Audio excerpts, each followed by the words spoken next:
Hello friends, আজকে আমরা আরেকটা ভাইরাল ডিজিজ নিয়ে পড়ব। এটা একটা ভাইরাল ডিজিজ যেটা হচ্ছে হার্পিস ভাইরাস।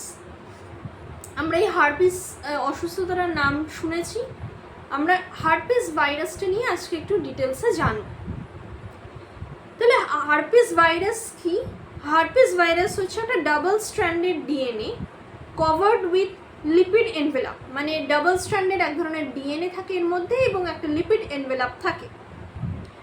এর ক্যাপসিড হচ্ছে 162 ক্যাপসোমার্স দিয়ে তৈরি এবং এর যে এনভেলাপ থাকে সেই এনভেলাপ থাকে 4 টাইপস অফ স্পাইক প্রোটিন থাকে এবং সেই স্পাইক প্রোটিনের দ্বারাই সে কী করে, তার যে ভাইরাসের যে ক্ষমতা সেটা আমাদের শরীরে সেখান থেকেই আসে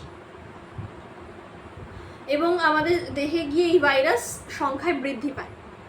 এবার আমি যেটা আজকে বলবো সেটা হচ্ছে হার্পিস সিমপ্লেক্স ভাইরাস। এই হার্পিস সিমপ্লেক্সের দুটো টাইপ আছে, দুটো ক্যাটাগরিতে ভাগ করা হচ্ছে। একটা হচ্ছে হার্পিস টাইপ 1, যেটা মেইনলি ওরাল হার্পিস, মানে মুখের মধ্যে যে হার্পিস হয় ওরাল হার্পিস বলা হচ্ছে। টাইপ 2 হার্পিস, যেটা থেকে কি হয়, জেনিটাল ইনফেকশন। এবার এর প্যাথোজেনিসিটিটা আমরা দেখছি। হার্পিস সিমপ্লেক্স কি করে, এই ভাইরাল ইনফেকশনটা হলে কি হয়, সোর অ্যারাউন্ড দ্য আইস, চোখের চারিদিকে ফুলে যায়, ঠোঁট, আমাদের স্কিন এরকম বড় বড় র্যাশের মতো দেখা যায়, মুখের মধ্যে দেখা যাচ্ছে, যেটাকে অনেক সময় কোল্ড সোর্স বলছে। ঠান্ডা সময় যে কোল্ড সোর্স হয় সেরকম অনেক সময় দেখা যায়। ফিভার, ব্লিস্টার্স, মানে ফোসকা পড়ে যাওয়ার মতো হয়, জ্বর থাকে প্রচণ্ড। তাহলে এগুলো হচ্ছে আমার টাইপ 1 হার্পিস, যেটা বললাম ওরাল হার্পিস, তার সাথে রিলেটেড, মানে সেটা টাইপ 1 হার্পিসে এগুলো হয়। কি করে ইনফেকশনটা আসে না, ডাইরেক্ট কন্ট্যাক্ট দ্বারা, মানে যে ইনফেক্টেড তার সঙ্গে ডাইরেক্ট কন্ট্যাক্টটা আসতে পারে। তার টুথব্রাশ আমি যদি ইউজ করি, বা যে অ্যাফেক্টেড তার থেকে যে বাচ্চার জন্ম হচ্ছে তার অনেক সময় তার কাছে ওই হার্পিস ভাইরাস যেতে পারে, প্রেগনেন্ট মায়ের থেকে। Contact with patient having chronic infection, কারোর যদি ক্রনিক ইনফেকশন থেকে থাকে তার থেকেও আসতে পারে। সেই ক্রনিক ইনফেকশন হয়তো যার রয়েছে, তার শরীরে কোনো র্যাশও নেই, কিছুই নেই, সে সুস্থ, কিন্তু তার ভেতরে ক্রনিক কোনো ইনফেকশন রয়েছে, তো সেইভাবে আমাদের দেহে আসতে পারে। কিন্তু হার্পিসটা মেইনলি কাদের জন্য খুব ফ্যাটাল বা খুব সিরিয়াস, যারা হচ্ছে ইনফ্যান্ট বা একদম ছোট বাচ্চা থেকে খুব বয়স্ক যদি লোক হয়ে থাকে কেউ, তাদের ক্ষেত্রে এটা খুব সিরিয়াস। এবং যদি HIV ইনফেকশন থাকে, মানে কোনো বয়স্ক বা কোনো খুব ছোট বাচ্চার মধ্যে যদি HIV ইনফেকশন থাকে, তার ক্ষেত্রে হার্পিস হচ্ছে খুব সিরিয়াস আকার নিতে পারে। তারপরে কি দেখবো না, প্রাইমারি ইনফেকশন কিভাবে শুরু হয়। Primary infection begins with appearance of blister, মানে যেটা বললাম ফোসকার মতো জিনিস দেখা যাচ্ছে, which later erupt and virus can remain dormant inside ganglia near the spinal cord. আমাদের স্পাইনাল কর্ডে যে গ্যাংলিয়া রয়েছে সেখানে কিন্তু এটা বহুদিন এই ভাইরাসটা থেকে যেতে পারে, মানে আমার সিমটম হয়তো চলে গেল কিন্তু এই গ্যাংলিয়াতে এই ভাইরাস দীর্ঘদিন থাকতে পারে। It can reactivate after a period of time and grow again, travel through nerve fiber and reach skin and cause blisters again, মানে আবার কিছু সময় পরে সেটা আবার হতে পারে এবং আবার জন্ম নিতে পারে, মানে একবার সুস্থ হয়ে যাওয়ার পর আবার হতে পারে এবং আমাদের আবার সে ব্লিস্টার বা যেটা বললাম ফোসকা পড়া এগুলো দেখা যেতে পারে।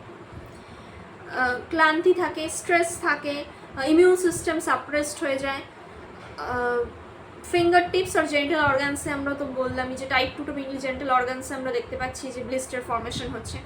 আমাদের মিউকাস মেমব্রেন, আমাদের চোখ মুখের মধ্যে যে মিউকাস মেমব্রেন থাকে সেখানেই ব্লিস্টার ফর্মেশন হয়। ভ্যাজাইনার কাছে রেডনেস দেখা যায়। তাহলে এগুলো হচ্ছে আমার হার্পিস সিমপ্লেক্সের সাইন অ্যান্ড সিমটম, আমি কি দেখতে পাই। এবার আমরা কি করে ডায়াগনোজ করি, মেনলি এলাইজা, CFT, RIA করা হয়।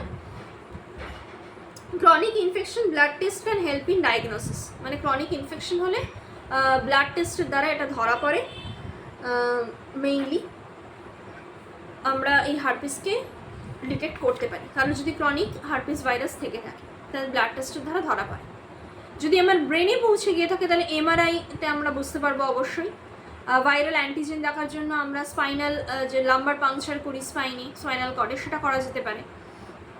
স্যাম্পল নিতে পারি আমি পেশেন্টের থেকে, সেটা কালচার করলাম, ভাইরাসটাকে আইসোলেট করলাম, সেভাবে আমি ডায়াগনোসিস করতে পারি।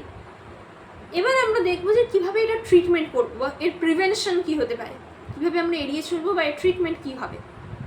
অ্যান্টিভাইরাল যেসব ড্রাগস, যেটা আগেই বললাম যে এটা একটা ভাইরাল ডিজিজ, হার্পিস সিমপ্লেক্স একটা ভাইরাস, তাহলে এখানে অ্যান্টিভাইরাল ড্রাগ দিতে হবে। অ্যাসাইক্লোভির, ভ্যালাসাইক্লোভির দেওয়া যেতে পারে। Drugs relief a person from discomfort due to herpes, মানে হার্পিস থেকে যে অসুবিধা হচ্ছে সেটা থেকে হয়তো একটু সাময়িক রিলিফ হতে পারে।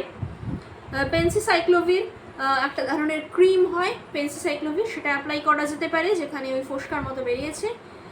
পেশেন্টের সাথে যে পেশেন্টের হার্পিস হয়েছে তার সাথে আমি ডাইরেক্ট কন্ট্যাক্ট অ্যাভয়েড করব। সে যে অবজেক্ট বা পার্সোনাল আইটেম ইউজ করে পেশেন্ট, তার সেই জিনিসগুলো কোনো কারোর সাথে আমরা শেয়ার করব না এবং পরবর্তীকালে ওগুলো ডিসকার্ড করে দেবো। তাহলে এখানে হচ্ছে অ্যান্টিভাইরাল ড্রাগ, আর তাছাড়া হচ্ছে যে পেনসিসাইক্লোভির একটা ধরনের ক্রিম, সেটা আমরা দিতে পারি।